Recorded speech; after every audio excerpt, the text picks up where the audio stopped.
So, merong 5 ventral rami. Okay. Ito, oh. Una, ito. C5. No. Yan. C5. C5. C6. C7. C8. Sa baba ng C8 is the T1. Ayun. C5 together with C6 will form the superior trunk. Ito. Yung isa, yung C7, solo siya. Wala siyang nakasama, oh. Okay. Si C8 at si T1, magsasama sila forming the inferior trunk. So, superior trunk, middle trunk, inferior trunk. Tapos, yung mga trunks nahahati into posterior and anterior. Dito muna tayo kay superior trunk. Si superior trunk, meron siyang posterior and anterior. Si posterior niya will form the posterior cord. Si anterior niya will form the lateral cord.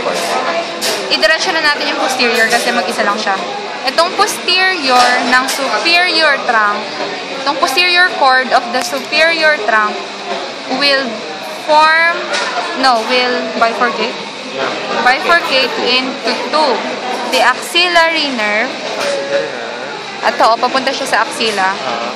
And the ulnar. Radial nerve. Oo. Pag trinace mo siya, diretso pa siya. Radial nerve. Tapos, eto na yung middle trunk natin. Yung middle trunk natin, nahahati rin into two, the posterior and the anterior. Yung posterior will join the posterior part of the superior trunk, which forms the posterior cord.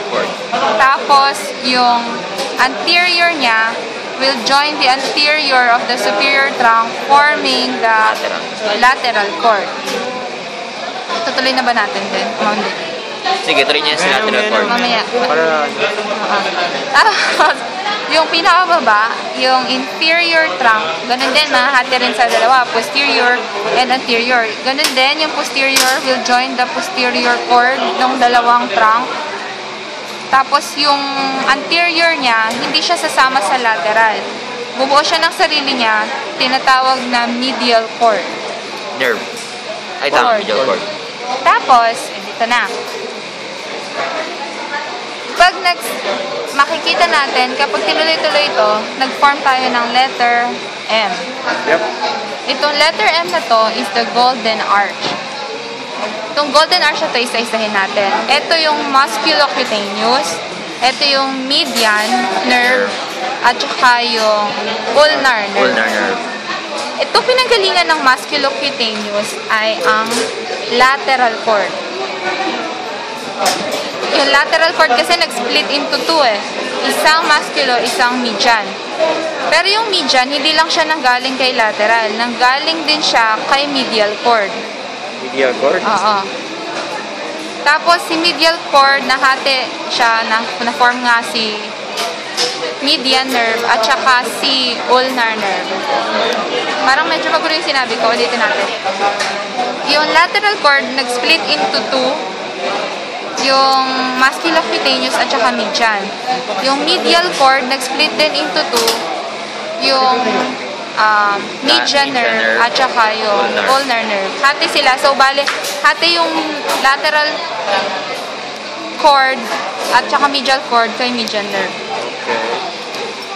Yan lang. Okay na? Okay na. Ano to? Ano tong malaki na to? This one? It's an artery. I don't know what it's called. Subclavian ba yan? Subclavian yan. Tapos dito, axillary na siya. Okay, okay. Cut ko na para Kinakanyagin ko. Yes. Okay.